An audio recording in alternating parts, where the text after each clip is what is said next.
Shalom Bapak Ibu Saudara yang dikasihi Tuhan. Seri pengajaran hari ini berjudul Iblis Tidak Bisa Menghalangi. Tahukah saudara, dalam hal apa iblis tidak bisa menghalangi kita? Jawabnya, ketika kita memiliki keinginan untuk mengasihi atau mencintai Tuhan.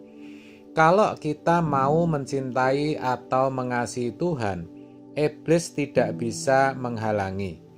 Itu betul, saudara. Karena hal mencintai Tuhan itu pilihan hidup kita, bukan suatu anugerah. Ingat itu.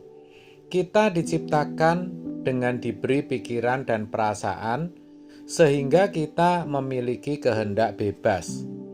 Dengan kehendak bebas, setiap orang memiliki kesempatan yang sama untuk mencintai Tuhan. Dan ini benar-benar membahagiakan bahwa tidak ada orang atau siapapun yang dapat melarang kita mengasihi Tuhan.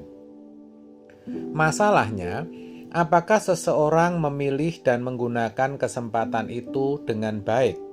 Memang ada gangguan-gangguan yang dilakukan kuasa kegelapan, tetapi dia tidak bisa membatalkan, apalagi mencabut tekad kita yang teguh untuk mengasihi Allah. Saudara, orang yang benar-benar menetapkan hati mengasihi Tuhan akan menjadi seperti Tuhan, berkeadaan mulia, kudus, berhati tulus, berbelas kasihan, dan memiliki sifat-sifat Tuhan yang Dia cintai. Maka kita yang harus membuat cinta kita kepada Tuhan itu membara, menyala. Saudara, memang benar, manusia lama kita itu belum benar-benar bisa dimatikan. Kita akui, kita masih bisa salah dan jatuh dalam dosa. Kita belum sempurna. Tetapi kalau kita membulatkan hati untuk mengasihi Tuhan, Dia akan menggarap kita. Roma 8 ayat 28 mengatakan, Allah bekerja dalam segala sesuatu untuk mendatangkan kebaikan bagi orang yang mengasihi Dia.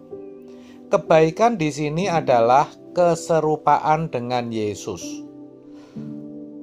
Dikatakan di ayat selanjutnya, sebab semua orang yang dipilihnya dari semula, mereka juga ditentukannya dari semula untuk menjadi serupa dengan gambaran anaknya, supaya ia, anaknya itu, menjadi yang sulung di antara banyak saudara.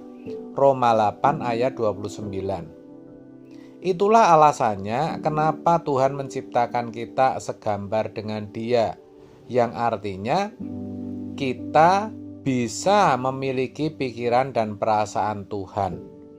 Kalau kita mau serius dan tekad kita kuat, maka tidak ada hal apapun atau siapapun, termasuk iblis, yang bisa menghalangi kita untuk memikirkan Allah dan mencari pengenalan akan Allah.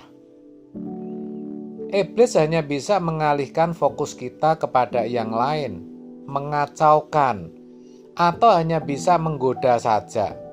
Namun, kalau kita memang mau fokus kepada Tuhan, iblis tidak bisa menghalangi kita. Tidak ada yang bisa menghalangi dan melarang kita untuk mencari Tuhan, memikirkan tentang Tuhan, mengenal Tuhan, dan mengasihi Dia. Maka jangan biarkan hati kita direbut oleh dunia. Sebab iblis memang terus berusaha merebut hati kita, yaitu dengan memperlihatkan keindahan dunia. Faktanya, banyak orang yang terpikat, tertarik lalu menikmati dunia ini sehingga selera jiwanya menjadi sesat, menjadi rusak, dan akhirnya hatinya terfokus kepada dunia. Padahal dunia dengan segala keinginannya akan binasa, dikatakan demikian. Tetapi orang yang melakukan kehendak Allah hidup selama-lamanya. 1 Yohanes 2 ayat 17. Saudaraku, yang namanya hidup kekal atau hidup yang berkualitas itu identik dengan menjadi mulia. Sebab seseorang memiliki sifat-sifat Allah. Jadi begini ya saudara, kepada siapa hati seseorang ditaruh atau ditambatkan, dia akan memiliki kualitas seperti objek yang kepadanya ia menaruh hatinya. Di dalam Lukas 4 ayat 5-8, Tuhan Yesus dibawa ke tempat tinggi dan kepadanya ditunjukkan keindahan dunia, kemuliaan dunia, the glory of the world. Dan iblis menawarkan keindahan dunia kepada Yesus, bahkan akan memberikannya asal Yesus mau menyembah kepada iblis. Namun apa jawab Yesus?